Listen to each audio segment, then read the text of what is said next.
Hello दोस्तों, आज मैं आपको कोऑर्डिनेट ज्योमेट्री का ऑब्जेक्टिव का लेक्चर 2 बताने वाला हूं, जिसको हम लोग थोड़ा सा इंट्रोडक्शन जान लेते हैं एक बार फिर से। बाकी बचे क्वेश्चन को हम लोग इसके बाद सॉल्व करेंगे। तो चलते हैं। यहाँ पे दिया है कोऑर्डिनेट ज्योमेट्री, इसको सीडी बोलते हैं। और सीडी दो तरह के होते हैं, 2D और 3D। 2D को हम लोग को पढ़ना है क्लास 10th में, उसके बाद फिर 3D को पढ़ना है 11th-12th में। तो आप देख सकते हैं इस तरह से एग्जाम्पल दिया हुआ है, कौन 2D होता है कौन 3D होता है। फिलहाल हम लोग 2D की ओर चलेंगे। उसमें हम लोग पढ़ते हैं चतुर्थांश या पाद। चतुर्थांश 4 होते हैं, इसको फर्स्ट बोलते हैं, इसको सेकंड बोलते हैं, थर्ड और फोर्थ है। और इसमें हम लोग को चिन्ह पढ़ना है।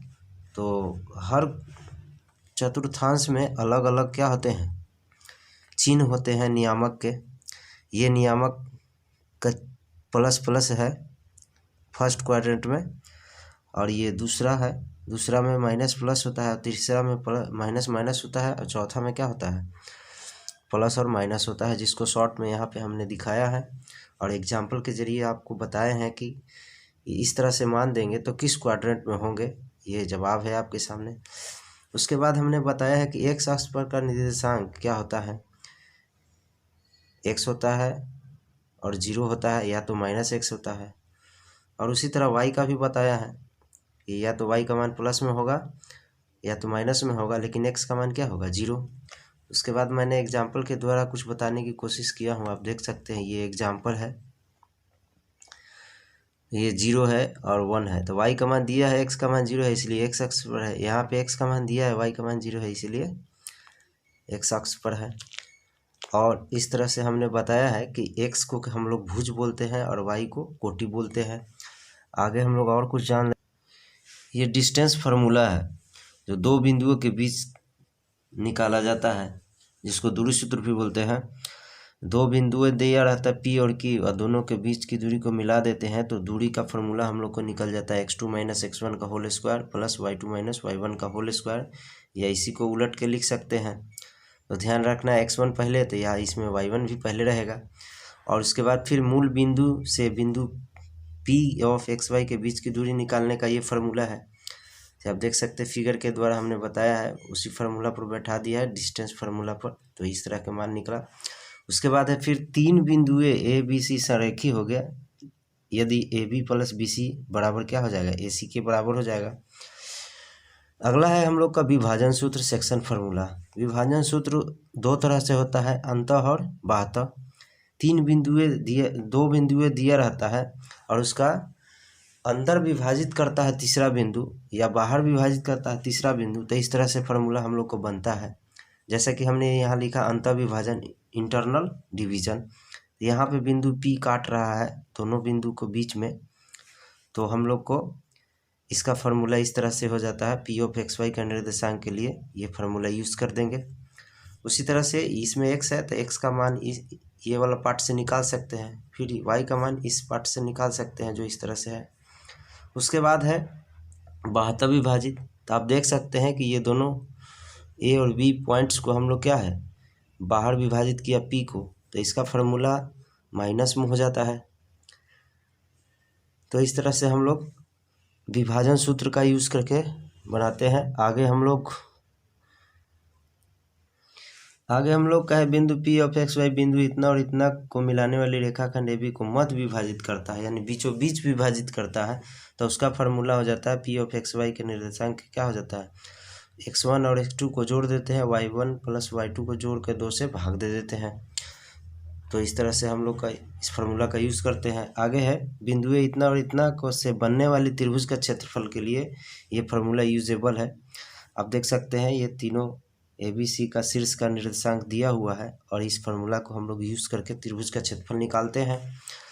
अब ये त्रिभुज का क्षेत्रफल यदि 0 आ जाता है तो वो तीनों बिंदुएं क्या हो जाते हैं, संरेखी हो जाते हैं। तो हम क्या करेंगे, 3 पॉइंट्स देता है, त्रिभुज का क्षेत्रफल निकालते हैं। यदि 0 आया तो संरेख है और नहीं तो नहीं है। यहाँ पे त्रिभुज का केंद्रक है G ऑफ xy, ये देख सकते हैं ये 3 बिंदुएं दिया हुआ है। तो बोलता है केंद्रक निकालिए, यानी x plus Y, x, y का निर्देशांक निकालना है हम लोग को। तो इस तरह से फार्मूला हम लोग लगाते हैं x1 + x2 + x3 और 3 से भाग दे देते हैं। उसी तरह इसमें भी तो हम लोग का g(x) निकल जाता है, यानी त्रिभुज का केंद्रक निकल जाता है। तो ये है शॉर्ट में फार्मूला है जो पहले हमने बताया है। इस तरह से हमने उसी फार्मूला को फिर से रिपीट कर दिया ताकि बनाते समय किसी तरह का प्रॉब्लम ना हो।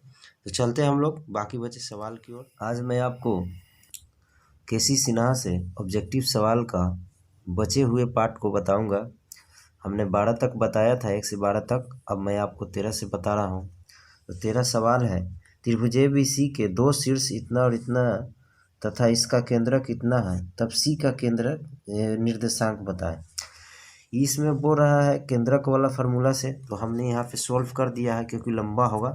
तो आप देख सकते हैं ये पेज में C का हमने मान लिया, C का केंद्रक निकालना है तो मान लिया x3 y3, और इस तरह से त्रिभुज के केंद्रक वाले फार्मूला पर हमने सॉल्व किया। तो यहाँ पे आप देख सकते हैं कि x का मान 0 है क्योंकि y अक्ष पर है, जो इसका दिया हुआ है g का मान वो 0 है।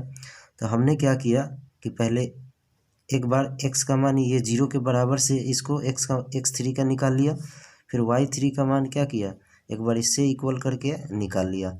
तो इस तरह से हम लोग का x3 का मान -4 हो गया और y3 का मान क्या होगा, -15 हो गया। तो ये ऑप्शन नंबर क्या हो गया आपका, देख सकते हैं -4 और -15, ये ऑप्शन नंबर आपका सी हो गया। अगला है 14 में इतना और इतना के शीर्ष हैं तब इसका क्षेत्रफल क्या होगा।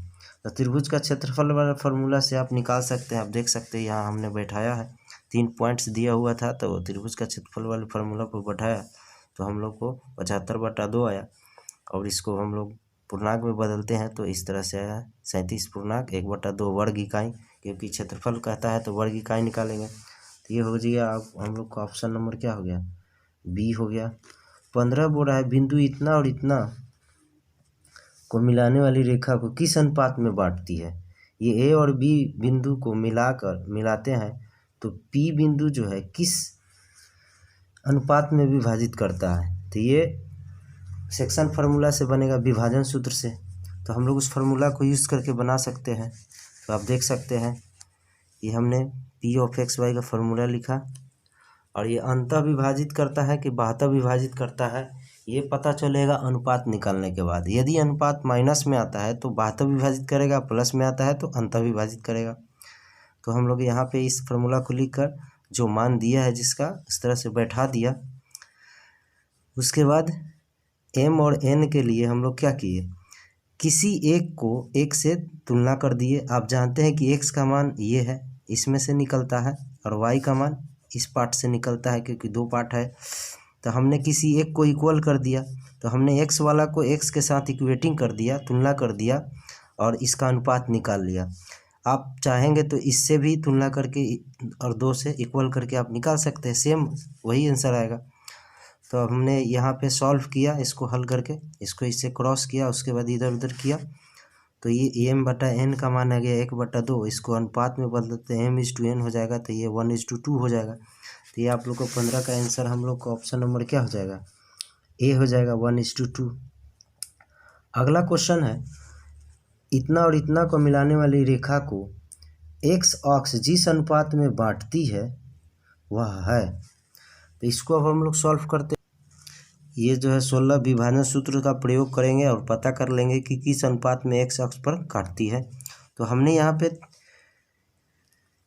तीसरा जो पॉइंट्स है, यहाँ पे जो कट रहा है x अक्ष पर, उसको हमने यहाँ पे मान लिया C(x, 0), क्योंकि x अक्ष पर काट रहा है तो x का मान तो होगा लेकिन y का मान क्या हो जाएगा, 0।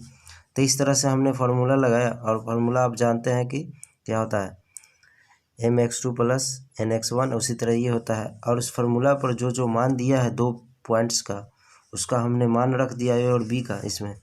तो इस तरह से हम लोग को क्या आता है, सॉल्यूशन मिलता है। तो किसी एक से इक्वल करते हैं, तो हमको रेशियो निकालना है, तो जो 0 है उससे तुलना करते हैं। तो यहाँ पे y का मान 0 है तो इससे तुलना करेंगे y वाला टर्म से, और यहाँ पे x वाला टर्म पे इससे तुलना होगा, तो इससे आपका नहीं निकल पाएगा। इसीलिए आप कोशिश कीजिएगा कि 0 है उससे तुलना करें। तो इससे हम लोग निकाल लिए। तो आप देख सकते हैं ये वाला और इसका इक्वल कर दिए, इक्वल करके हम लोग क्या किए, m/n का मान निकालिए, क्रॉस किए तो 0 हो गया। तो इस तरह से हम लोग सॉल्व किए तो 1:2 क्या आ गया, 2 आ गया। तो 1:2 ऑप्शन नंबर हम लोग का क्या है, ए है। अगला है 17 नंबर सवाल। 17 नंबर सवाल में है y अक्ष पर अनुपात में बांट रहा है, पी क्यू है।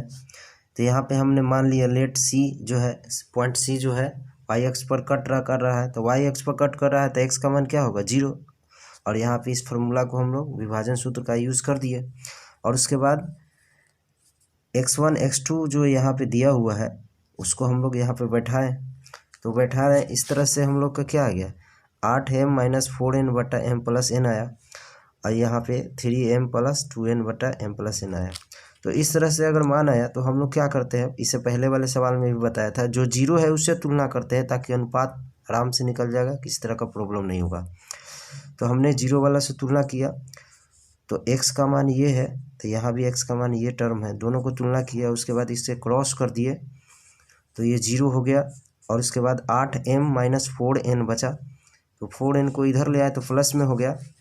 अब हम लोग को m बटा n निकालना है, तो m के नीचे लाए और 8 4 के नीचे लाए। इस तरह से काटे तो m/n का मान हम लोग को क्या आ गया, 1/2। इसी को 1:2 लिख सकते हैं। तो ये ऑप्शन नंबर हम लोग का क्या हो गया, डी हो गया। अगला सवाल है 18। यदि P ऑफ इतना उस रेखाखंड जो -3b और इतना को मिलाने से बनता है तो मध्य बिंदु तब B का मान बताइए। ये मध्य बिंदु पर क्या कर रहा है, प्रतिच्छेद कर रहा है P। तो मध्य बिंदु का हम लोग फार्मूला पढ़ाए हैं, वो फार्मूला क्या है, x1 + x2 बटा 2 और y1 + y2 बटा 2। उस फार्मूला पर हमने यहाँ पे देख सकते बैठाया तो क्या हुआ, इस तरह से हम लोग को मान आ गया। तो उसके बाद हमने क्या किया, ये हम लोग को b का मान निकालना है। तो b जो है y से तुलना होगा, क्योंकि यहाँ पे y की जगह पे है। तो यहाँ पे y का मान क्या है, 1 है, यहाँ पे b + 2 है। तो इससे हम लोग तुलना किए क्योंकि हमको b का मान निकालना है। तो 2 को इधर ले आए तो माइनस में हो जाएगा, +1 से घट जाएगा, तो b का मान क्या आ गया, -2 आ गया। ये -2 ऑप्शन नंबर किस में है, सॉरी -1 ऑप्शन नंबर किस में है, बी में है। तो ये बी आंसर हो गया आपका। ये 19 नंबर सवाल है। बिंदु इतना और इतना को मिलाने वाली रेखाखंड को y अक्ष जिस अनुपात में बांटती है वह है। इससे पहले मैंने सवाल इसको बनाया है, आप सेम उसी तरह हल कर सकते हैं। ये आपका ऑप्शन नंबर क्या हो जाएगा, बी हो जाएगा। अगला है इतना के बीच की दूरी निकालें।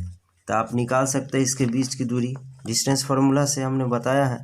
ये आप देख सकते हैं, ये क्या है, d बराबर x2 - x1 का whole square plus y2 - y1 का होल स्क्वायर। या आप x1 पहले लिख सकते हैं तो y1 भी पहले लिख सकते हैं, उस पर बैठा के निकाल सकते हैं इस तरह के किसी भी सवाल को। तो चलते हैं हम लोग सवाल की ओर। यहाँ पे x2 लिखा हुआ है, x2 का मान क्या है, 8 है। x1 माइनस में है, x1 का मान क्या है, 2 है। इस पर बैठा है तो 8 - 2 का होल स्क्वायर। उसके बाद क्या है, y2 का मान क्या है, y2 का मान -1 है, y1 का मान क्या है, 2 है। तो y2 का मान यहाँ पे रखा और y1 का मान रखा। तो इस तरह से हम लोग के क्या आ गया, मान हो गया। तो 8 में से 2 घटाएंगे तो 6 का स्क्वायर करेंगे 36 हो जाएगा। ये दोनों माइनस में इसीलिए जुट जाएगा तो 3 हो जाएगा, 3 का स्क्वायर 9 हो जाएगा। जोड़ते हैं तो 45 हो जाएगा। 45 को 9 × 5 लिख सकते हैं। तो 9 का वर्गमूल 3 बाहर आ गया, 5 रूट के अंदर हो गया। तो ये ऑप्शन आपका क्या हो गया, सी आंसर हो गया। अगला सवाल है बिंदु इतना की दूरी मूल बिंदु से कितनी होगी। मूल बिंदु का हमने फार्मूला पढ़ाया था, उसमें जो x और y का मान दिया उसका स्क्वायर कर दीजिए और जोड़ दीजिए। तो हमने यहाँ पे लिख दिया है मूल बिंदु का, ये आप देख सकते हैं। तो इस पर दिया 2 और 3 दिया, 2 का स्क्वायर किया, 3 का स्क्वायर किया तो 13 आया, √13। तो ये ऑप्शन आपका हो गया सी। अगला है दो बिंदु इतना के बीच की दूरी निकालें। तो आप इससे पहले भी सवाल हमने बताया है, आप अब लिख सकते हैं। ये दोनों के बीच की दूरी के लिए आप PQ बराबर निकाल सकते हैं डिस्टेंस फार्मूला से। तो हम देखिए यहाँ पे निकाले हैं, जैसे वो बैठाया तो इस तरह से आया। 8 को हम लोग 4 × 2 लिख सकते हैं, तो 4 का वर्गमूल 2 हो जाएगा, 1 2 अंदर ही रह जाएगा। इसीलिए ऑप्शन आपका क्या हो जाएगा, ए हो जाएगा। अगला सवाल है 23 बिंदु इतना किस चतुर्थांश में स्थित है। मैंने आपको चतुर्थांश के बारे में बताया था, तो ये चतुर्थांश दूसरा में है क्योंकि x का मान माइनस में है, y का मान प्लस में है। इस तरह का ऑप्शन नंबर बी हो गया। सवाल नंबर 24 है, यदि बिंदु इतना और इतना सरेख हो तो k का मान निकालिए। मैंने आपको बताया था फॉर्मूला में बताते समय, त्रिभुज का क्षेत्रफल यदि 0 आ जाएगा तो क्या हो जाएगा, सरेख हो जाएगा। तो हम लोग उस फॉर्मूला पर बैठाते हैं और त्रिभुज का क्षेत्रफल क्या कर देते हैं, 0, और तीनों बिंदुओं को बैठा देते हैं। उसके बाद हम लोग का क्या हो जाएगा, मान निकल जाएगा। तो देखिए यहाँ पे हमने त्रिभुज का क्षेत्रफल 0 कर दिया और k का मान यहाँ से निकाल लिया इस फार्मूला पे बैठा करके, x1 x2 और y1 y2 का मान यहाँ पे बैठा दिया त्रिभुज के क्षेत्रफल वाले फार्मूले पर। तो हम लोग का क्या आता है, -6 के -9 आता है, 9 को उस तरफ ले जाते हैं तो प्लस में हो जाएगा। उसके बाद इसको काट देते हैं तो k का मान निकलता है -3/2। तो -3/2 ऑप्शन नंबर क्या हो जाएगा, ए हो जाएगा। उसके बाद बोल रहा है किसी बिंदु की y अक्ष से दूरी उस बिंदु का कहलाता है। आप देख सकते हैं इस तरह से अक्ष होता है, तो ये हो गया x अक्ष, ये y हो गया। तो y अक्ष से दूर अगर जाते हैं तो हम लोग का x दूरी तय करेंगे, ये y अक्ष है, इससे इधर जाए या इधर जाए तो वो क्या कहलाएगा, x का निर्देशांक कहलाएगा। इसीलिए हम लोग का ऑप्शन क्या हो गया, बी हो गया। अगला सवाल है, बिंदु इतना और इतना के बीच की दूरी निकालें। अब डिस्टेंस फार्मूला बहुत सारे हम बता चुके हैं उस पर सवाल, तो आप ऑप्शन नंबर सी है, आप निकाल के बना सकते हैं इसको। बिंदु इतना और इतना को मिलाने वाली रेखाखंड मध्य बिंदु का नियामक है। इसको आप सॉल्व कर सकते हैं। ये ऑप्शन है आपका 27 नंबर सवाल है, मध्य बिंदु को मिलाने वाली। तो आप इस दोनों को क्या कीजिए, जोड़ दीजिए, 8 + 4 और 2 से भाग दीजिए। फिर y1 y2 को जोड़िए तो 10 + 6 और 2 से भाग दे दीजिए तो कितना हो जाएगा, ये 12, 6 हो जाएगा। ये कितना हो जाएगा, 16, तो 8 हो जाएगा। 6,8 किस ऑप्शन में, ऑप्शन नंबर ए है आपका। अगला सवाल है, कार्तीय तल में स्थित किसी बिंदु इतना में कोटि का मान बताइए। हमने बताया था कि कोटि और क्या बोलता है, भुज के बारे में। तो भुज जो होता है x का मान होता है और कोटि जो होता है y का मान होता है। तो यहाँ पे x का मान क्या है, 4 है, और y का मान x का मान 6 और y का मान 4 है। तो 4 जो है कोटि है, तो ये ऑप्शन नंबर क्या हो गया हम लोग को, बी। अगला सवाल है, बिंदु इतना और इतना के मिलाने वाली रेखाखंड को y अक्ष किस अनुपात में बांटती है। ऐसा सवाल हमने इससे पहले बताए हैं, तो ये आपका डायरेक्ट है, हम बता देते हैं। ऑप्शन नंबर आपका हो जाएगा ए। आप बना के सॉल्व कर सकते हैं, इससे पहले हमने बताए हैं। 28-29 सवाल जो है इससे संबंधित है, अब बना चुके हैं। किसी त्रिभुज के शीर्ष बिंदु के निर्देशांक इतना इतना है, तो उसके गुरुत्व केंद्र के निर्देशांक हमें बताइए। गुरुत्व केंद्र मतलब जी का मान निकालना है। तो आप क्या कीजिए, यहाँ पे 3 बिंदुएं दिया है, x1 x2 x3, इस दोनों को जोड़ के 3 से भाग दे दीजिए। चलिए यहाँ पे देते हैं 7 + 0 + 5 और 3 से भाग दे देते हैं। उसके बाद y1 y2 y3 को जोड़ देते हैं, तो 5 6 और 4, 3 से भाग दे देते हैं। 7 × 5 = 12 हो जाएगा, 3 से भाग दे देंगे 4 आ जाएगा। 6 × 5 = 11, 4 3 से भाग दें तो 15 हो जाएगा।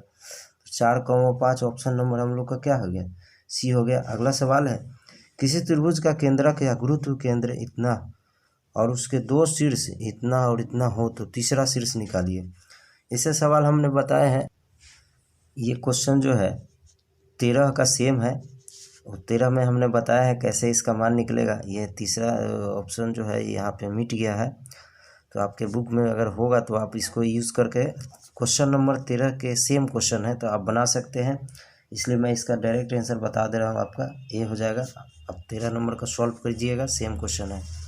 अगला सवाल है, बिंदु इतना एवं इतना संरेख होंगे। ये भी सेम क्वेश्चन है आपका। इसका हम बताते हैं ये क्वेश्चन नंबर 24 का सेम है, हमने बताए थे। तो ये आपका ऑप्शन हो जाएगा बी। आप 24 नंबर सवाल को जैसे सॉल्व किए इसको सॉल्व करके निकाल सकते हैं। अगला सवाल है, इतना इतना इतना है तो त्रिभुज का क्षेत्रफल कितना वर्ग इकाई होगा। आप इसको सॉल्व करके निकाल सकते हैं। ये 14 नंबर सवाल के सेम है, हमने 14 में बताया है। आप देख सकते हैं 14 को सेम, इसी तरह इसका आंसर निकाल सकते हैं। ये आपका आंसर हो जाएगा 12 आएगा, आप निकालिएगा तो 12 वर्ग इकाई आएगा।